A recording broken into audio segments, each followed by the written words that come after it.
지난번에 우리 교회에 화재가 발생했을 때 목사님 한 분이 우리 교회 소식을 듣고 사모님과 함께 식사를 대접하고 싶다고 해서 만난 적이 있습니다. 당시는 제가 수습하느라 경황이 없고 만나고 싶은 마음이 없었지만 저보다 연세도 많으시고 생각해주는 마음이 고마워서 식사를 함께 했습니다. 그 사모님을 한 번도 제가 뵌 적이 없는데 사모님께서 교회에 화재가 발생했으니까 목사님이 얼마나 놀라고 당황스럽겠느냐면서 우리가 식사 대접이라도 해서 위로하자 제안을 했다고 했습니다. 목사님과 사모님에게 큰 고마움을 느꼈습니다. 수습이 되고 난 후에 제가 다시 식사 대접을 하면서 목사님, 사모님 그때 정말 고맙고 감사하다 말씀을 드렸습니다. 제가 이렇게 이제 생활하는 가운데 사는 가운데 시간이 지날수록 누군가에게 관심을 받고 대접을 받고 사랑을 받는 일이 얼마나 감사하고 큰 일인지 깨닫게 됩니다. 밥을 한번 사겠다, 커피를 한 잔 사겠다 할 때 그 속에는 단순히 밥 한 그릇, 커피 한 잔이 아니라 밥그릇 속에, 커피잔 속에 담긴 따뜻한 마음을 알게 되기 때문입니다. 게다가 나보다 연령적으로나 위치적으로나 높은 자리에 있는 분이 나에게 관심을 가져줄 때에는 더 감사가 되고 감동이 됩니다. 영향력이 아주 큰 분이 관심을 가져줄 때는 자랑까지 하죠. 가끔 유명한 분의 이름을 거론하면서 나는 그분 잘 안다, 그분하고 식사도 했다, 그분하고 이런 말도 했다 하는 것은 그만큼 내가 영향력 있는 그 사람하고 가깝다는 거예요. 나는 이런 사람이야. 자기 과시도 들어있고 자부심도 들어있습니다. 그런데 미국 대통령이 나를 알고 나와 수시로 통화도 할 정도의 사이라면 어떻게 될까요? 그런데 세상에 높은 모든 사람보다 대통령보다 훨씬 더 높은 하나님께서 나에게 얼마나 관심을 가지고 계시는지, 그 하나님이 나와 얼마나 가까운지, 그 하나님이 나를 얼마나 배려하시는지는 잘 생각을 하지를 않습니다. 하나님은 온 세상을 창조하신 창조주이시고 만물을 통치하시는 통치자이십니다. 세상에서 가장 존귀하고 가장 높은 곳에 계시는 분이십니다. 이런 하나님을 가리켜서 지존하시는 하나님이라고 합니다. 이런 하나님께서 나를 향한 관심은 어느 정도일까요? 에베소서에서 잘 보여주고 있습니다.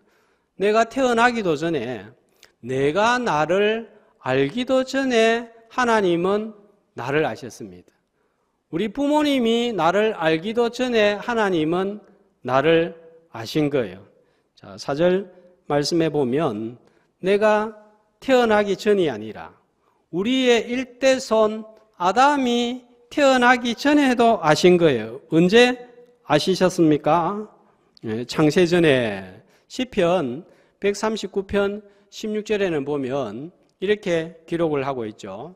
내 형질이 이루어지기 전에 주의 눈이 보셨으며 내 피가, 내 뼈가 형성이 되기도 전에 아실 뿐만 아니라 나를 택하여서 양자 산기로 정하신 거예요. 놀라운 하나님의 관심입니다.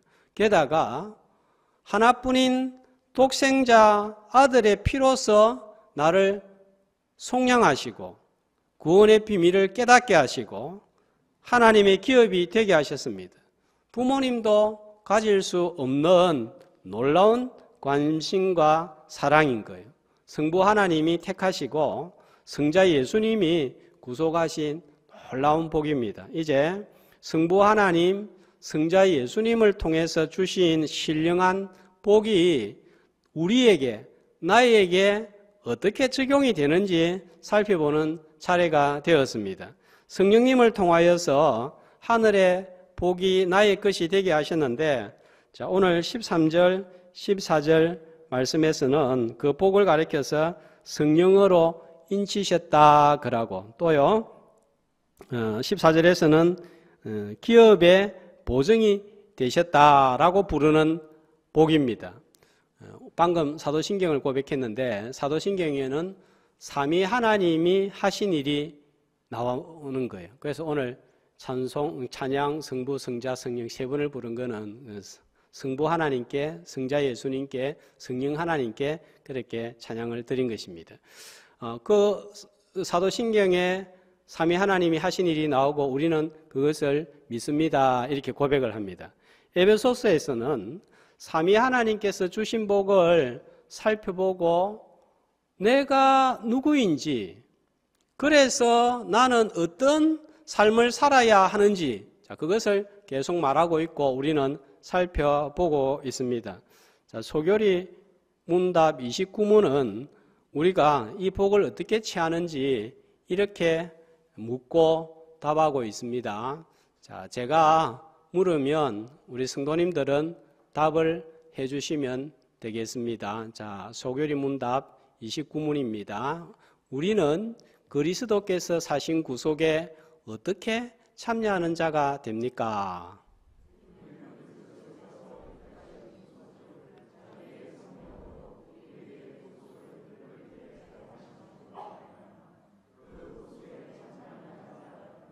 자, 그 예수님의 구원에 우리가 어떻게 참여하게 된다고요? 어떻게 그 효력이 발휘를 한다고요? 성령으로 우리에게 구속을 효력 있게 사용하심으로 말미암아 우리는 구원에 참여한다, 이렇게 말씀하고 있습니다. 성부 하나님, 성자 예수님께서 행하신 구원의 일에 참여하게 되는 것은 바로 성령님의 일이라는 거예요. 자, 어떤 과정을 통해서 성령님께서 우리를 구원에 참여시키는지 좀 구체적으로 살펴보겠습니다. 이 과정을 잘 설명해 주고 있는 말씀이 로마서 8장 29절에서 30절 말씀인데요. 자, 여기에 보면 하나님이 우리를 제일 먼저 어떻게 하셨다고요? 미리 아셨다. 이걸 두 자로 예지라 하는 거예요. 우리 반주자 이름이 예지, 이름 똑같죠, 그죠? 자, 예지입니다. 자, 그 다음에 아셨을 뿐만 아니라 미리 또 어떻게 하셨다고요? 정하셨으니, 이걸 가리켜서 예정이라 합니다. 자, 그리고 정하시고 난 다음에 또 어떻게 하셨죠? 정하시고 부르시고, 자, 이걸 가리켜서 소명이라 합니다. 영어로는 콜링이다 하고요. 자, 그 다음에는요, 부르셔서 어떻게 합니까? 의롭다 하시고 칭이라 그러고, 그 다음에는 영화의 상태로, 상황으로, 과정으로 갑니다. 자, 구원의 정 과정을 구원의 서정이라고 하여서 일반적으로 9가지 과정으로 가르치지만 로마서 8장 29절 30절에서는 제일 핵심적인 5가지 과정을 말씀을 하고 있습니다. 자, 이 5가지 과정 가운데서 또 9가지 과정 가운데서 나의 구원과 관련이 시작되는 부분은 어디부터인가 하면은 소명입니다. 부르는 부분부터입니다. 그러면 하나님께서 나를 어떻게 부르실까요? 하나님이 자기 백성으로 부르실 때 어떻게 부르실까요? 사람을 통해서 부르십니다. 처음에는 12 사도들을 통해서 부르셨고요. 사도들의 입에서 나오는 진리를 통해서 부르셨는데 그 진리를 13절 말씀해 보니까 어떻게 표현을 하고 있죠? 진리, 그냥 그렇게 하지 아니하고 진리의 말씀, 하나님의 말씀이라 하고, 일반 진리와 구분하기 위하여서 또 어떻게 표현하고 있습니까? 너희의 구원의 복음, 이렇게 덧붙이고 있습니다.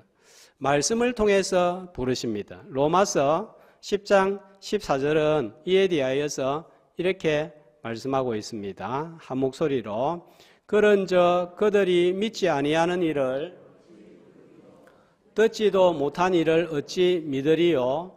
전파하는 자가 없이 어찌 들으리요? 그러니까 부르는 방법은 사람을 통해서 그 입에서 나오는 말씀을 전파하는 것으로 부른다는 거예요. 자, 여기에 보니까 전파하는 자가 없이 어찌 들으리요? 그랬습니다. 자, 말씀을 들을 때 무슨 일이 일어날까요? 로마서 10장 17절에 보니까 들으니까 뭐가 납니까? 믿음이 생기는 거죠. 믿음은 들음에서 나고 들음은 그리스도의 말씀으로 하는 거예요. 자, 그러니까 말씀을 듣고 그 다음에 믿고 이 순서죠. 13절 말씀에도 보면 그 순서가 똑같습니다. 복음을 듣고 그 다음에요 믿고 그렇습니다. 자, 이 믿음은 좀 더 구체적으로 어떻게 가질까요? 에베소서 2장 8절 보니까 너희는 그 은혜에 의하여 믿음으로 말미암아 구원을 받았으니 이것이 너희에게서 난 것이 아니요 뭐라고 그럽니까? 하나님의 선물이라 그러고 로마서 10장 9절과 10절 말씀해 보면 예수를 주님으로 구주로 마음에 믿으면 구원을 받습니다. 사람이 마음으로 믿어 의에 이르고 입으로 시인하여 구원에 이르는 거예요. 그리스도를 구주로 믿고 고백할 때 나는 구원을 받는데 누가 그리스도를 주님이라고 믿고 고백하게 만드느냐 하는 것입니다. 고린도전서 12장 3절에 보면은 성령이 아니고서는 누구든지 그리스도를 주시라 할 수 없다. 그러니까 내가 예수님을 구원자로 믿고 하나님을 아버지로 부르는 것은 내 안에 누가 있다는 증거인가요? 성령님이 있다는 증거예요. 그런데 교회 안에서 가끔 예수 믿느냐 하면 아멘 나는 예수 믿습니다 합니다. 그런데 성령을 받았느냐 그러면 대답이 다릅니다. 목사님 저는 예수는 믿는데 성령은 아직 못 받은 것 같아요. 맞습니까? 틀립니까? 틀렸죠. 내가 예수님을 구원자로 믿는다는 것 자체, 내가 하나님의 자녀라는 거 믿는 그 자체가 내 안에 누가 있다는 증거라고요? 성령님이 있다 하는 증거인 거예요. 듣고 믿을 때에 보이지 않지만 성령님께서 하나님의 소유라고 마음에 도장을 찍는데 이걸 가리켜서 성령의 인치심이라 하는 것입니다. 자, 도장을 찍는다 하는 것은 어떤 의미가 있느냐 하면 내 거다 하는 거예요. 새 책을 학교 다닐 때 사고 나면 제일 먼저 하는 일이 뭡니까?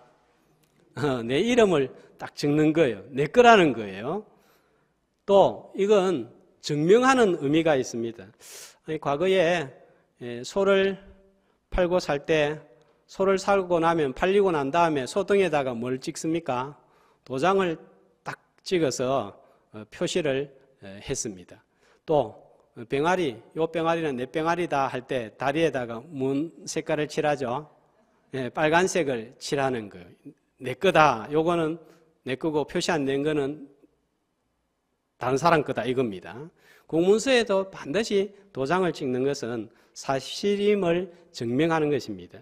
말씀이 전해지고 들려질 때 성령께서 역사하셔서 믿음이 생기고 하나님의 자녀라고 인정을 하는 거예요. 로마서 8장 16절은 이렇게 말씀하고 있습니다. 한 목소리로 성령이 친히 우리의 영과 더불어 우리가 하나님의 자녀인 것을 증언하시나니. 그러니까 내가 하나님의 자녀다 이렇게 믿게 되는 것은 성령님이 내 안에서 증거해 주신다는 거예요. 가끔 불교를 다니던 분이 교회에 나와서 불교식으로 믿는 것을 보게 되는데 새벽기도 열심히 참석하는 것은 그 새벽에 절에서 새벽 예배를 드리는 열심으로 또 헌금을 하는 것은 또 시주돈을 바치는 것으로 예배 참석하는 것도 예불에 빠지지 않는 것처럼 하고 또 인간관계도 잘 맺습니다. 아주 착한 사람이 됩니다. 그 의도는 참 선하고 좋은 것이지만 만약에 이렇게 하여 구원을 얻으려고 한다면 이런 사람은 절대로 구원을 얻을 수가 없습니다. 이런 사람은 마태복음 19장 16절에 나오는 부자 청년과 같은 거예요. 자, 이 부자 청년이 예수님한테 어떤 질문을 하죠? 어떻게 무슨 선한 일을 하여야 영생을 얻으리까 했습니다. 구원은 무엇을 하여야 얻는 것이 아니라 성령의 인치심으로 얻는 것입니다. 자, 다시 한번 물어보겠습니다. 주 예수를 믿습니까? 주 예수를 믿습니까? 조금 소리가 이상한데요. 자, 주 예수를 믿습니까? 네, 성령을 받았습니까? 똑같이 아멘으로 화답하는 확신의 자리에 서기를 주님의 이름으로 축복합니다. 그러면 구원에 있어서 우리가 할 일은 아무것도 없는 거예요? 자, 아닙니다. 구원은 한편으로는 하나님과 사람이 협동하여 일어나는 일입니다. 코로나 시대에 가장 등한시하는 일이 있다면 전도입니다. 어쩔 수 없다. 전도하는 것이 오히려 전도를 막는 일이다. 이렇게 생각하고 있지는 않습니까? 로마서 10장 14절 말씀을 다시 한번 보면 듣지도 못한 일을 어찌 믿으리요? 전파하는 자가 없이 어찌 들으리요? 이렇게 말씀하고 있습니다. 어떻게 전하지 않는데 듣고 듣지 않으면 믿음이 생기지 않고 그렇다는 것입니다. 제가 최근에 이 청년부 교육자가 공석이어서 제가 맡아서 말씀을 전하고 있습니다. 제가 가서 보고 참 감사했던 것은 이 코로나 상황 중인데 청년부에 세 가족이 5명, 6명이 앉아 있더라고요.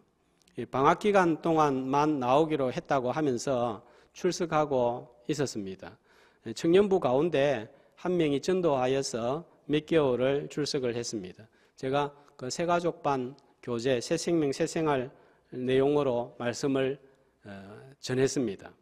자, 앞으로 이들이 어떻게 될지는 아무도 모르는 거예요. 그러나 우리가 할 일은 듣는 기회를 주는 것이고 전하는 일을 하는 것입니다. 코로나 상황보다 훨씬 더 심각한 상황이라고 해도 악조건이라고 해도 하나님께서 예비하신 영원은 언제나 우리 곁에 있기 때문입니다. 자, 13절 말씀 구원의 과정을 한번 봅시다. 자, 제일 먼저 13절에 자, 뭡니까? 듣고. 자, 그다음에 뭡니까? 믿고. 그다음에 인치심. 그다음에 보정. 다음은 속량입니다. 자, 여기에서 우리가 할 일은 뭐 하는 거예요? 듣게 하는 일이에요. 전하는 일이에요. 그 다음은 성령님께서 하시는 일입니다. 자, 내가 전하는 일을 통하여서 하나님의 구원에 동참하는 성도들이 되시기를 주님의 이름으로 축복합니다. 자, 인을 쳤다, 도장을 쳤다는 것은 소유의 의미와 더불어서 안전의 의미도 있습니다. 제가 지난주에 제 차 청소하는 것을 예로 들었는데 차를 처음 사차 구입하고 나면 어떻게 해요? 애지중지합니다. 한 10년 지나면은 뭐 조금 끓여도 상관 안 하는데 처음에는 기스가 날까 싶어서 조심조심 다루고 또 차 외관 청소를 할 때 물 청소 안 하고 직접 손으로 닦고 그렇게 하는 거예요. 왜 그렇게 하죠? 내 차이기 때문입니다. 이 차가 수천 대 수만 대가 있지만 내 차가 아닌 것은 그렇게 하지 않습니다. 내 것은 내가 관리하고 보호하고 지킵니다. 지난주에 11절 말씀에 나오는 기업에 관하여 말씀을 드렸습니다. 성자 예수 그리스도의 피로서 제 사함을 받을 뿐만 아니라 우리가 하나님의 소유가 되었기 때문에 하나님이 관리하시고 지키시는 거예요. 시편 94편 14절은 이렇게 말씀합니다. 자, 다 같이 한 목소리로 읽습니다. 여호와께서는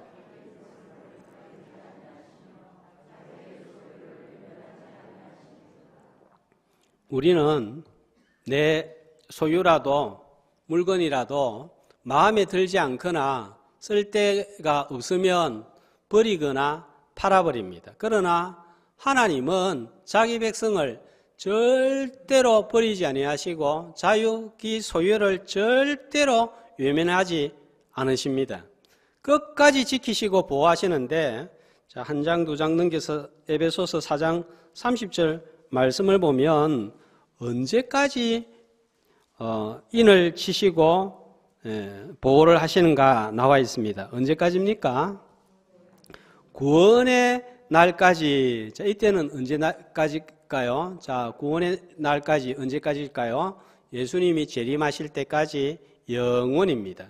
그때까지 어떻게 우리를 지키실까요? 우리를 지키신다는 보증이 무엇입니까? 14절에 보면 이는 성령께서 우리 기업의 보증이 되사, 성령으로 인을 쳐서 하나님의 소유임을 확정하실 뿐만 아니라 하늘에 속한 복을 빼앗기지 않도록 또 성령님께서 지키시고 보호하시겠다 하는 거예요. 이걸 가리켜서 성령을 기업의 보증이라 하시는 것입니다.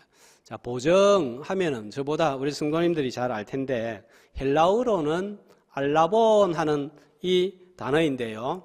자, 이 단어는 의미가 첫 번째 불입금, 보증금, 담보물 하는 것입니다. 뜻입니다. 집을 사기 위해서 계약을 할 때 뭐 냅니까? 보증금 내죠. 그겁니다. 아직 집 전체를 소유한 것은 아니지만 내 소유가 될 것을 약속을 하는 거예요. 근데 사람끼리 보증 쓴 거는 때로는 깨어질 수가 있지만 하나님이 쓴 보증은 절대로 파기되는 일이 없습니다. 하나님은 변하지 아니하시고 하나님은 끝까지 그 약속을 지키시는 분이시기 때문입니다. 이제 곧 내 집이 될 것이라 약속을 하는 거예요. 보증을 하는 순간 이미 내가 다 가지지는 않았지만 내 소유가 된 거예요. 또 이 보증은 약혼 반지와도 같습니다. 약혼 반지는 언제 끼워줍니까? 결혼하기 전에 우리는 이제 부부가 되었다 하는 것이고, 고대 사회에서 약혼 반지를 끼워주는 것은 신부가 받아야 할 폐물이 있는데 그 일부를 반지로 끼워줌으로써 앞으로 결혼하고 나면 폐물, 지참금 전부 다 줄 것이다 하는 표와 같은 것입니다. 반지는 결혼 후에 받게 될 폐물과 소유에 비하면 정말 조그마한 것에 불과합니다. 성령께서 우리에게 인을 딱 치시고 또 기업의 보증이 되신다는 것은 이런 의미와 같은 거예요. 앞으로 하나님으로부터 받을 영원한 기업이 있는데 그것을 전부 다 주실 것인데 지금은 요구만큼만 주신다 하는 보증금, 약속의 반지와 같은 거예요. 자, 앞으로 얻게 될 것들 어떤 것들이 있을까요? 자, 다음 주에 좀 더 자세히 살펴보겠지만 지난주에는 우리 자신이 하나님의 기업이라고 했고 우리가 하나님의 기업이기 때문에 누릴 풍성한 것들이 많이 있는데 요한일서 3장 2절에 보면 자, 이렇게 나와 있습니다. 우리가 지금은 하나님의 자녀인데 장래에 어떻게 될지는 나타나지 아니하였지만 자, 그가 나타나시면 주님이 다시 오시면 우리가 어떻게 된다고요? 그와 같을 줄 안다 그랬습니다. 주님과 같이 된다는 것은 에베소서 4장 24절에 보면 새 사람이 된다는 것을 의미하고 빌립보서 3장 21절에 의하면 우리의 몸이 주님의 몸처럼 신령하게 변화되는 것을 말씀을 합니다. 죄가 없는 영화로운 상태에 이르게 되는 것을 말씀합니다. 지금 세상에 여러 가지 문제가 생기고 전쟁이 생기고 뭐 셀 수 없는 문제들이 생기는 것의 제일 핵심은 죄가 있기 때문입니다. 죄가 전부 사라진 상태라면 이 세상이 어떻게 될까요? 이사야 11장에는 그 세상이 나와 있습니다. 이리와 어린 양이 함께 뒹굴고 독사굴에 아이가 손을 넣고 장난쳐도 해가 없고 물지 않는 세상입니다. 우크라이나, 러시아 사이에 벌리는 전쟁도 없습니다. 태극기와 노란색으로 다투지도 않습니다. 거짓말도 없고 속임도 없습니다. 영원한 기쁨과 영원한 즐거움이 있습니다. 완전한 구원의 즐거움을 누립니다. 자, 이런 상태를 우리는 아직 한 번도 경험해 보지 못해서 잘 모릅니다. 그러나 우리가 기대하는 것보다 훨씬 더 복되고 영광스러운 것은 분명한 거예요. 자, 그런데 우리는 참으로 약합니다. 세상과 세상의 것들과 사람들에 의하여서, 환경에 의하여서 믿음이 흔들리고 마음이 금세 변합니다. 코로나가 닥치니까 교회를 떠나고 믿음을 포기하는 사람들이 얼마나 많습니까? 교회를 다니려고 했다가도 집에 어려움이 생기니까 교회 나가니까 이런 일이 생기는가 보다 하고 발걸음을 끊어버리고 맙니다. 한때는 열심을 가지고 봉사를 했습니다. 교회를 섬겼습니다. 그런데 어느 날 참 연약해서 자기도 어떻게 할 수가 없어서 죄를 범합니다. 죄를 범하니까 양심의 가책이 느껴지고 자기를 정죄하면서 신앙생활을 중단하고 맙니다. 몸에 질병이 생기면서 영혼도 병이 들고 하나님과 멀어져 버리는 사람도 많습니다. 사람 때문에 실망하고 상처를 받으면서 인간관계에 어려움을 느끼면서 또 믿음의 여정을 포기하는 분들도 많습니다. 자, 이런 분들도 있지만 이보다 더 큰 어려움과 환난과 고통과 고난을 만나도 믿음을 끝까지 지키는 분들이 있습니다. 오히려 불 속에서 철이 단련된 같이 더 믿음이 강해지는 분들도 있습니다. 자, 왜 그럴까요? 14절 말씀해 보면 속량하시고 하는 말씀이 나오는데, 자, 이 속량이라는 단어는 7절에 보면 값을 주고 죄로부터 사해 주신다는 의미도 있습니다. 또 이 의미와 더불어서 구원의 날까지 지키신다는 구속의 의미도 들어있는 거예요. 자, 철로역정에서 크리스찬과 신실 성도가 순례의 길을 걸어가다가 허영의 시장으로 들어갑니다. 자, 허영의 시장에 들어가니까 여기서 팔리는 물건, 거래되는 물건들을 보니까 이런 거예요. 집, 땅, 명당 자리, 지위, 명예, 승진, 성공, 욕정, 쾌락, 창녀, 부인, 남편, 자식, 주인, 하인, 육체, 영혼, 금, 은, 진주, 보석 같은 세상의 것들이 완전히 판매되고 거래되고 있고, 그 밖에도 도둑질, 살인, 음란, 거짓맹세, 위증 같은 것들이 아무런 거리낌 없이 판매가 되고 있고, 사람들은 이런 세상 물건을 사기 위하여 시장에서 북새통을 이루고 하나라도 더 얻기 위하여서 안간 힘을 쓰고 있었습니다. 자, 이런 유혹에 얼마나 많은 자들이 넘어가고 믿음을 포기를 합니까? 그런데 크리스찬과 신실 성도는 이런 유혹을 통과를 하니까, 이런 판매에 눈독을 돌리지 않으니까 시장 사람들이 술렁거립니다. 도대체 너희는 뭐에 관심이 있느냐? 너희들은 도대체 어떤 사람이냐? 자, 이렇게 술렁거렸던 이유는, 자, 그들이 입고 있는 옷이 달랐기 때문입니다. 저들이 입고 있는 옷은 누더기를 걸치고 있었고 또 말하는 것도 다른 거예요. 그리고 시장에서 파는 물건들에 관심이 없습니다. 자, 이렇게 자기들과 다르다는 이유 때문에 순례자들이 공경을 당했습니다.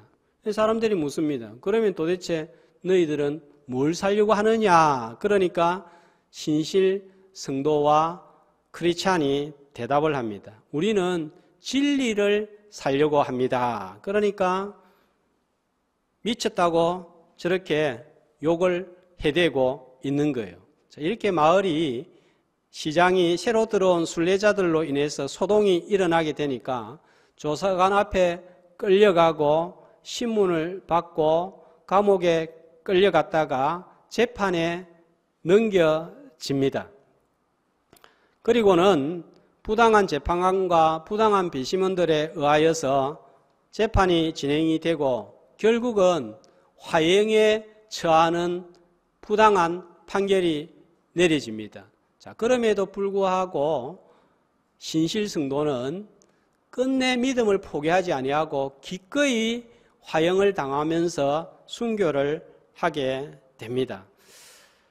자기 목숨 귀하지 않은 사람이었고 죽음 앞에서는 누구나 두렵습니다. 그럼에도 불구하고 신실 성도가 저렇게 기꺼이 순교할 수 있었던 것은 성령께서 인내하고 순교할 수 있는 담대함을 허락하여 주셨기 때문입니다. 이보다 더 약한 어려움을 만나도 믿음을 포기하는 사람이 있는가 하면 죽음의 직면에도 믿음을 지키는 것은 성령께서 지키고 보호하여 주셨기 때문입니다. 이것이 성령을 기업의 보정으로 세웠다 하는 의미입니다. 주신 기업을 빼앗기지 않도록 하기 위하여서 영원한 소유를 가지도록 하는 것은 성령께서 하시는 일이 되기 때문입니다.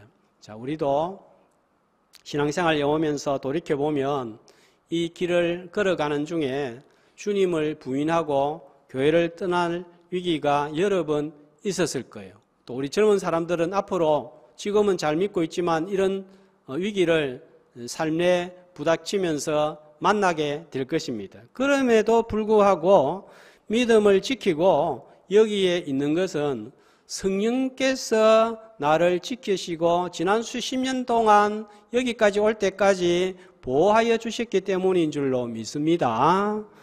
다윗은 바세바와 동침을 하고 남편 우리아를 죽이는 죄를 범했습니다. 자, 이 정도의 죄를 범했다면은 양심의 가책과 자기 정죄를 느끼고 하나님을 떠나고 하나님을 부인할 것 같아요. 베드로는 예수님을 3번이나 부인했습니다. 이러면 부끄러워서 교회 나오지 못할 것 같아요. 그럼에도 불구하고 다윗이나 베드로가 끝까지 믿음의 길에서 탈선하지 아니하고 순례의 여정을 완수하고 사용을 받을 수 있었던 것은 하나님께서 예정하시고 선택하시고 그 죄와 믿음까지도 주관하셨기 때문인 줄로 믿습니다. 하나님이 보증이 되어 주셨기 때문입니다. 자, 이런 모든 구원의 과정을 살펴보면 성부 하나님으로부터 시작하여서 성자 예수님을 통하여 보내신 성령으로 마무리되는 것을 볼 수가 있습니다. 이런 하나님의 구원 방식을 두고 어떤 사람들은 불만을 품고 붕괴하고 하나님을 향하여 욕을 합니다. 같은 타락한 아담의 자손인데 왜 어떤 사람은 하나님께서 예정하여 선택하시고 어떤 사람은 선한 행위가 있는데도 선택하시지 않는가? 하나님은 너무 불공평하고 불의하다. 이런 불공평한 신은 나는 믿지 않겠다 이러는 거예요. 그런데 여러분 또 정말 신비한 것이 있습니다. 이렇게 하나님의 구원 방식을 거부하고 비난하고 욕을 하는 사람도 심지어 저주하는 사람도 있는데 나는 예수님을 믿고 영접을 하였습니다. 인생의 여러 가지 위기와 환난과 불행 속에서도 끝까지 하나님을 떠나지 않고 그럴수록 주님을 더 붙들고 살려고 몸부림을 치고 있지 않습니까? 이건 또 어떻게 설명을 할까요? 설명할 길이 없습니다. 이것이 하나님이 하시는 일이에요. 5절에 보니까 그 기쁘신 뜻대로, 또 9절에 보니까 그의 기뻐하심을 따라, 11절에 보니까 모든 일을 그의 뜻의 결정대로 일하신 이의 계획을 따라 하는 거예요. 이게 바로 은혜인 것입니다. 이에 대하여서 칼빈은 에베소서 설교에서 이렇게 말을 했습니다. 하나님이 기뻐하시는 대로 선택하신 것과 관련해서 그분의 자비 외에는 어떤 다른 것도 생각할 수 없으며 그 하나님의 일에 대하여 모든 입은 다물어져야 되고 어떤 사람도 자신이 그와 같은 선택을 위해서 무엇인가를 공헌했다고 주장할 수 없다. 하나님께서 우리를 불쌍히 여기는 것 외에 다른 근거는 없다. 그렇게 설교를 했습니다. 선택을 받은 것도, 죄사함을 위하여 값을 지불한 것도, 믿음을 지킨 것도 성부, 성자, 성령 하나님께서 하신 일입니다. 그러므로 우리가 할 일은 은혜의 찬송을 드리는 것밖에 없습니다. 하나님이 주신 은혜의 복을 평생에 걸쳐서 찬송하는 저와 여러분이 되시기를 주님의 이름으로 축복합니다.